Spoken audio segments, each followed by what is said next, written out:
I will start by saying a few things about Trump, and then talk more about the deeper divide in America for a conversation. And so, even about Trump, there is a huge divide of interpreting his phenomenon. A lot of people have different interpretations of why he won. And on that, it's implicit in a lot of the conversations that we have that people have different interpretations even about why he won. One interpretation, of course, is that he's the anti-establishment candidate. This was, of course, the theory that even preceded his victory. I even, with a colleague, wrote an article 2 weeks before the election saying that he could win because there was this anti-establishment mood that we could find in our polling. So there was a theory that it was an anti-establishment mood. There is a theory that it really is all about the whites rallying behind him and being energized because they see him as the lost savior of white control in America, and with them the Christian right, the Christian white, so to speak. Those are the theory about him energizing people who hadn't voted in the past who came in to vote this time around. There's a theory about Hillary Clinton being a weak candidate and therefore, didn't do as well as it could. But then there is the other theory, which of course is very prevalent, and now a lot of people believe it, is that had it not been for Russian intervention in our election, he would not have won. I'm not taking a position here, by the way. I'm just giving you a flavor of the varieties, even of explanation of why Trump won, including General Clapper, James Clapper, who was the head of national intelligence, who wrote a book recently about it was a memoir, but he focused mostly about the Russian intervention. In the book, he says that his own conclusion is that without the Russian intervention, Donald Trump would not have won. So you have people who are very serious people who believe that it was really all about Russian intervention. So you have all kinds of varieties of interpretations about why he won the elections. Let's start with that. Second, you have an interpretation about what drives the man. What does he stand for? Who is he? What motivates him? This is part of the big debate. So you have people, and I sort of remind people sometimes that during the election campaign, when he was running against more than a dozen other Republican candidates, Jimmy Carter, former president, many of you know him, he's in the news this week because of the 40th anniversary of Camp David, was asked whom he preferred among the candidates that were available on the scene. He said he preferred Trump to someone like Cruz because he thought Cruz, or Ted Cruz from Texas, was so ideological, whereas he said Trump, quote, is malleable, meaning he's pragmatic, he could be swayed one way or the other, he's not going to be intransigent. Even to this day, with all the things against Trump, there are many among the Democrats who want change, still don't want him impeached because they fear the vice president, who is an ideological right, Christian right person, they fear him even more. So there is obviously keep that in mind, that there's a theory that prevailed early on. It's less prevalent now for a variety of reasons, that he's more or less a pragmatist. And there were people who were open to him, even they didn't like him, they knew his weaknesses, not only because he was non-ideological, but because some of the positions that he took, in general, there were positions that seemed to be more in the mainstream. For example, he opposed the Iraq War. He seemed to be not inclined to intervention. He seemed to be not inclined to, is this not working, or? Okay. So there is that kind of interpretation of Donald Trump, but I think that at this time, that's a weaker interpretation. A second interpretation of him is that he is really the lost hope, that he's really a racist, white supremacist who is energizing the base along these lines. And there are people obviously who believe that, both on the left and right, and so forth. There are people who think he's just a very good businessman, he doesn't know much about anything else, but he's actually a very good negotiator, he's helping the economy. But the most prevalent theory about him is that he is a narcissist, that he is focused only on Donald Trump, that he is not really following other issues, that he has the attention span of 2-year-olds, that he doesn't focus on issues, and that is gaining a lot of currency because of all the books that are coming out, the most recent of which is the Washington Post reporter Bob Woodward, who just been reading his book now and who confirms sort of a lot of these things. And that, for that reason, a lot of people believe that this kind of tendency, being narcissistic, focus on the self, and not having any attention on any issue, going from one issue to another, makes him extremely vulnerable to manipulation.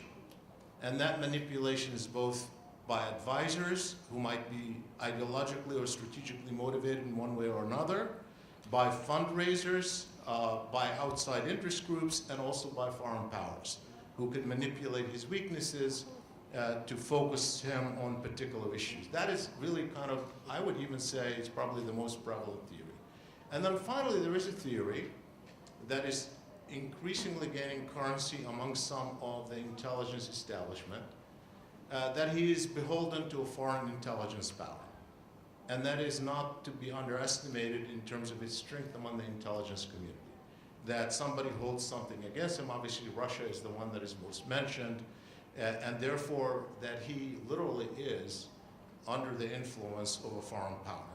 And that is something that is substantially popular among, I wouldn't just say among critics on the left or Democrats, I would say even more so among former members of the intelligence community who are outside, who now say it out loud about their suspicion about what they may hold. We are so deeply divided in America every single day. And if you want to look at that divide, all you have to do is look at our television stations.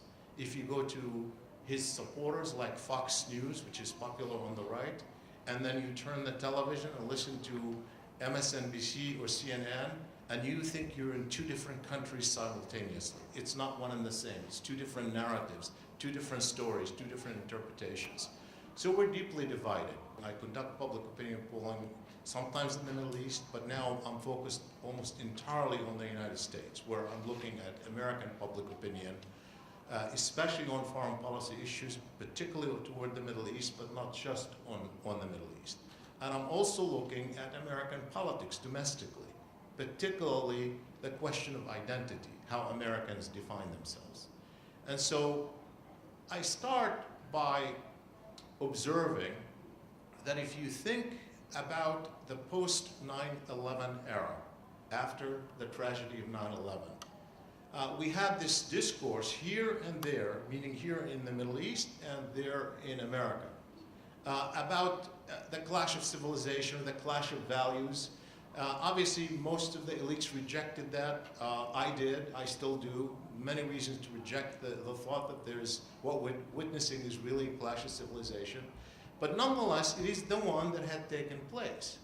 And some people still believe that is what's driving the issues here and there. But when you look at the numbers, when you look at the polls, I would say it is obvious that the clash within civilizations is much bigger than the clash between civilizations. And let me give you examples of how deeply divided we are. We're more deeply divided among ourselves than we are divided from Egypt, than we're divided from Saudi Arabia, than we're divided from Jordan. What do I mean? Let me just give you an example, even on issues that have to do with the Middle East. Take, for example, the travel ban. That is the ban initiated by President Trump to stop people from certain Muslim countries to come into the United States. Now, there were a number of polls done here in the Arab world about do people support the ban or oppose the ban that was initiated by President Trump. And across the Middle East, in the surveys that I have seen, as an average, about 76%, including here in Egypt, oppose the travel ban. Well, would you expect that, obviously? You might expect even more than that, but 76% oppose it. Surprisingly, about 17% support the ban for a variety of reasons why they might do that. Now, what about in America? So, when we ask the questions in America about do you support the travel ban, do you oppose the travel ban, we have 50% say they oppose it, and 49% say they support it. And we're divided practically 50-50. So what's the difference between the Arab world and America? About 26 percentage points. 76 oppose it here, 50% oppose it there, about 26 percentage difference. Now what about when you look at the data, Democrat and Republican in America? If you break it down by Republican and Democrat, we have 88% of Democrats opposing it, and 86% of Republicans supporting it. Yeah, the difference between the two is about 70 percentage points. The difference between the Republican, you can't be more opposed. I mean, this is like almost unprecedented. It's like two countries. I had been doing polling for decades. I don't recall seeing this kind of divergence on any issue in America. What's driving it is what we call identity politics. Let me give you an example on another issue that matters to you here, and that is attitudes toward Islam and Muslims.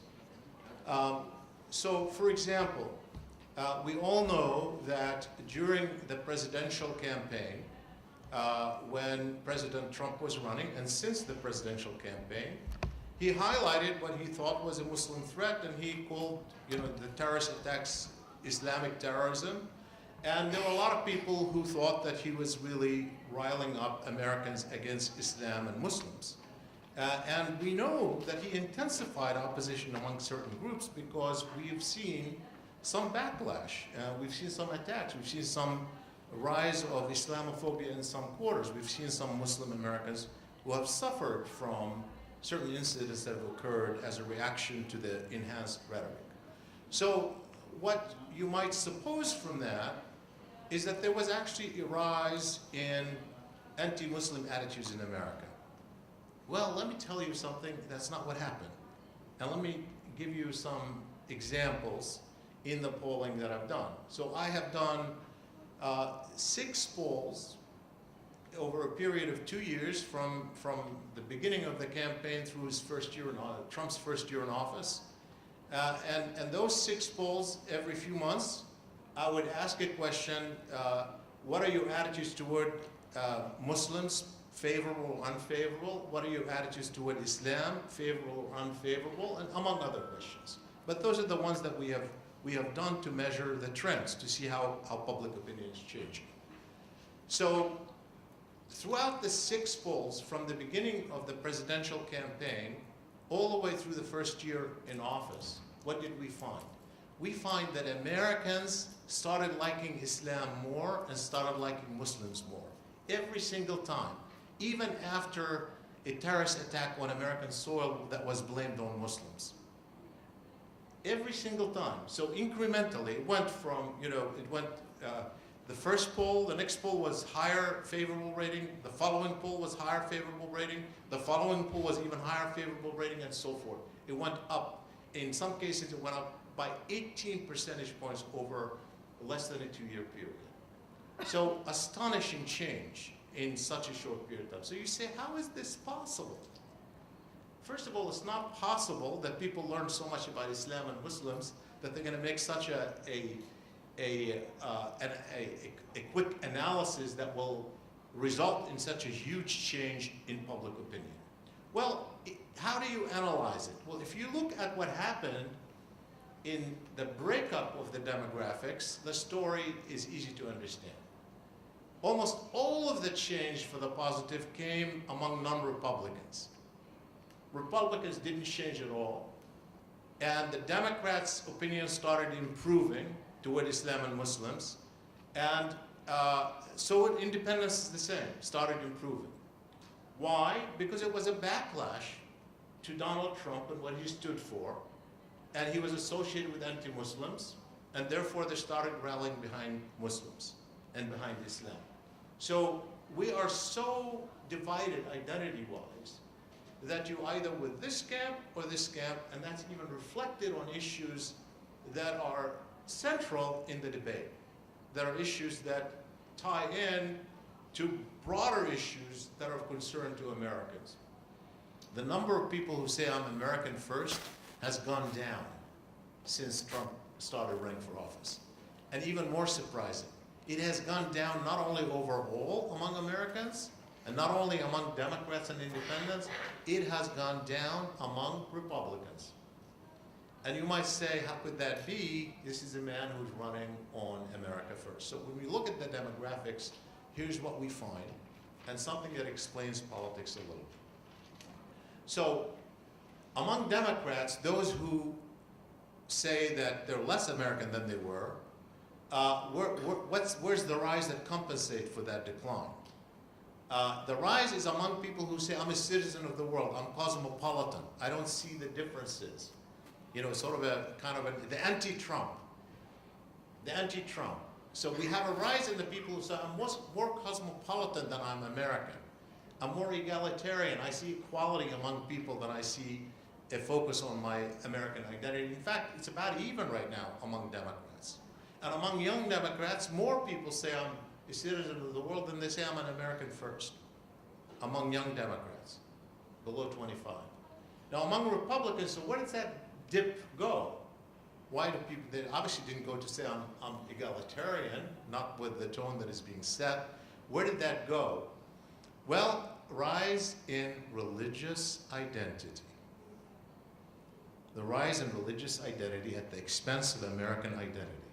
Among evangelicals in particular, who constitute 40% of the Republican Party, more people now say I'm a Christian first than I'm an American first. And that has been the effect of the presidency of Donald Trump far more than America first, because he's empowered the evangelicals by what he did and making them a base, and that has clearly had an impact that is different from what people had expected. So where does all that leave us? I'm just going to say three things, and I'm going to leave things open for questions and answers, because I'm not going to go into the details, otherwise we wouldn't have time for conversation. So the first thing I want to say is this deep divide is only exacerbated by Donald Trump, but it's deeper than Donald Trump. America is a divided country. But I want to say, nonetheless, America is moving toward more egalitarianism and more toleration than you might otherwise expect by the rise of Trump's presidency. Why do I say that? Because all the demographics that are expanding in America, the younger generation, African Americans, Hispanics, other minorities that are rising in importance in numbers in America, the majority of them are on the side of egalitarianism and more on the Democratic side in the political divide than on a Republican. That has not changed. In fact, the one reason why you can argue Trump did better despite that is he was able to get out the vote among the people who supported him more than the others. That's one thing that is going on. So the trend is going away from Donald Trump, not toward Donald Trump. And no one can argue otherwise. You look at the demographic, that is, the trend in America is away from Donald Trump. He may survive now, he may survive the next term, but that's not where the trend in America is going.